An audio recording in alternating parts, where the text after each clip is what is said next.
Ngayon, alam nyo mga kabunyog, alam nyo, ha? Sa nangyayaring ito may nararamdaman ako. Ang nararamdaman ko, takot na si Bongo. Sa tingin nyo, ha? Sa tingin nyo, ako pakiramdam ko, takot na si Bongo. Bakit? Eh, kasi alam naman ni Bongo na kung si Bato ay na-issuehan na ng warrant of arrest, siya ay susunod na rin. Kasi pareho naman sila co-perpetrators eh. Pareho sila co-perpetrators. Kaya ano ito mga kabunyog, ito ang mangyayari na dito, takot na yan si Bongo. Ang sabi ni Bongo nung isang araw, ipasa Diyos niya na lang daw yan. Ngayon ang bukang bibig nila, Diyos ano? Ha? Diyos. Yan kasi kahit si Bongo, ang laging sinasabi ni Bongo, hindi naman ako involved dyan sa mga pagpatay na yan, sa war on drugs. Ha? Civilian lang naman ako. Hindi naman ako part ng PNP. Ha? Halalay lang naman ako ni FPRRD, sabi niya. O, pero hindi yan. Ano bang ginawa niya ni Bongo? Ay, di ba? Pag may mga order si Duterte, siguro nandun yung lista ng mga ipapapatay. Si Bato, si Bongo ang re-relay. Kapag mayroon namang ipapaabot yung mga death squads, yung grupo nila Garma, yung mga pinuo ni Duterte na national death squads, pag may ipapaabot sila, si Bongo rin ang dinadaanan.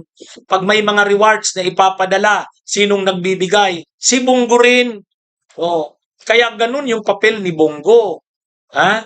Kumbaga napakaano ng papel niya. Kahit sabihin mo na hindi siya yung nag-pull ng trigger, kumbaga hindi naman siya yung nag-pull ng trigger, sabihin pa na hindi siya ang nag-order, kasi sila Duterte ang nag-order, pero malaki ang tulong niya, naging malaking kasangkapan niya para maipatupad ang mga pagpatay na nangyari. Kaya yun ang papel ni Bongo, co-perpetrator. Yun. Eh, napangalanan na siya eh. Pinangalanan na siya. 8 sila na pinangalanan doon. O, si Bato, lumabas na yung warrant of arrest. Sigurado siya, susunod na rin yan. Susunod na rin yan. O, lumabas na kaya ang warrant of arrest ni Bongo? Sa tingin natin, oo. Baka nga lumabas na ang warrant of arrest niya. Paano nasabi nating lumabas na? Ay, di ba, naalala nyo si Bato. Si Bato, lumabas ang warrant of arrest niya November 2025. Kaya lang, silyado, nakasil. Hindi pa siya nire-reveal. Ha? Hindi pa siya nire-reveal. Ang nakakaalam lang sila Trillanes eh. Oh, ay ngayon nagsabi na rin si Trillanes eh. Sabi niya, lalabas na. May balita akong lalabas na ang arrest warrant ni Bongo. O yun. Sigurado ito mga kabunyog mga kababayan. Sigurado takot na itong si Bongo dyan. Ha? Mali ako, nararamdaman ko yan. Kahit si Bongo, ang sabi ni Bongo, ipasa Diyos ko na lang yan. Ipasa Diyos niya na lang. Kasi, yan na eh. So, marirealize na ngayon mga kabunyog ni Bongo, marirealize na ni Bato na, mga kabunyog, mga kababayan, marirealize nila, pinagbabayaran na nila ang ginawa nila nung panahon ni Duterte. Sumunod sila kay Duterte. Yung mga patayin na yan, sinunod nila eh. So, pinag-aanuhan na nila ngayon yun. Pinagbabayaran na. Ha? Mga kabunyog, mga kababayan. Ha? Si Bongo lalabas na ang arrest warrant niya. Ramdam niya na rin yan. Lalo na't nagsalita na si Trillanes. Si Trillanes naman, pag sinabi niya, nagkakatotoo. Di ba? Oh. Kaya mga kabunyog, mga kababayan, itong si Bato ngayon, ay si Bongo ngayon, lalo na lumabas na ang desisyon ng Korte Suprema. Ano ang desisyon ng Korte Suprema? Walang TRO. At naglabas na ng order ang DOJ, arestuhin na si Bato de la Rosa. Ibig sabihin, pag lumabas ang arrest warrant ni Bongo, ganun din yun. Walang TRO yan. Walang TRO. I-implement ka agad yan. Oh.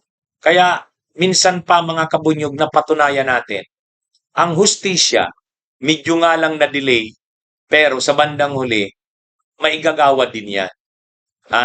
Yan ang malinaw na nakita natin dito. Walang makakatakas sa kapangyarihan ng hustisya. Akala nila noon, hindi tayo kayang panagutin diyan, dito sa Pilipinas. Wala. Walang magtitistigo sa atin dito sa Pilipinas. Walang magkukulong sa atin dito sa Pilipinas.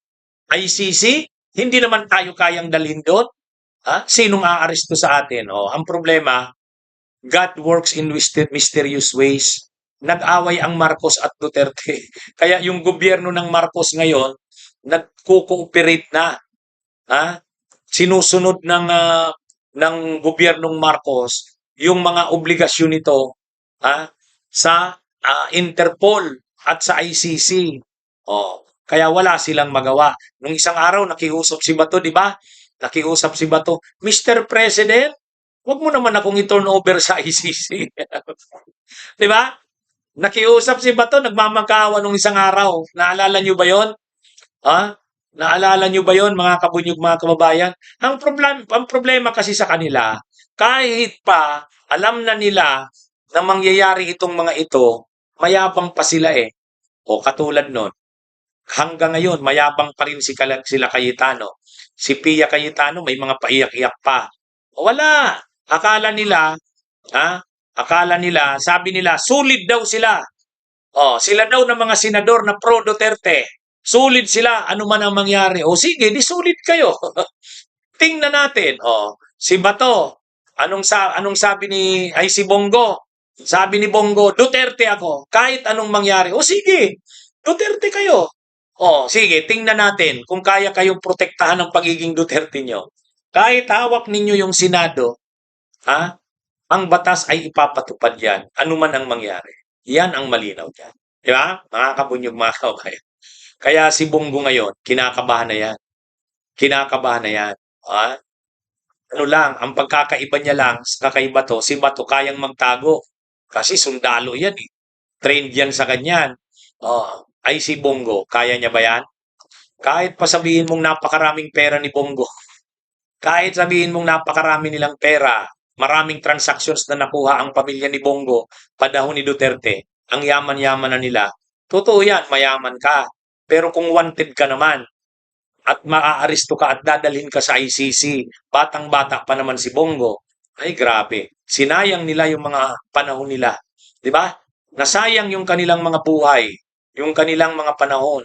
Pag nakulong si Bato doon at nakulong si Bongo sa ICC, si Duterte mamamatay na. Pero si Bongo, si Bato, mga bata pa yan. Di ba? Mga kabunyog, mga kababayan. Ano ito?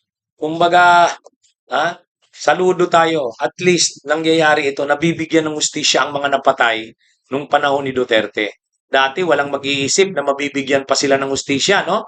Mga kabunyog, sinong mag-iisip na mabibigyan ng hustisya? Ang mga naging biktima ng war on drugs. Akala mo wala, no? Akala mo hindi mabibigyan. Pero ngayon, tingnan nyo. Kaya kahit anong gawin ng kampo ng Duterte, hindi nila ito matatakasan. Lalo pat ang Korte Suprema ay hindi naman ang issue ng TRO. Denied ang TRO. Ibig sabihin, walang nakikitang problema ang Korte Suprema doon sa warrant of arrest. Kasi kung may nakikita ang Korte Suprema na legal impediment sa warrant of arrest, mag-i-issue ang Korte Suprema ng TRO. Yan ang malinaw doon. Ay wala eh. Kaya ito na, mga kabunyog, mga kababayan. Kaya naglabas na ng order ang DOJ, arestuhin na si Bato de la Rosa. Alam natin, si Bongo, kinakabahan na rin yan. Okay, mga kabunyog, mga kababayan, magandang araw sa inyong lahat. Mabuhay po tayo.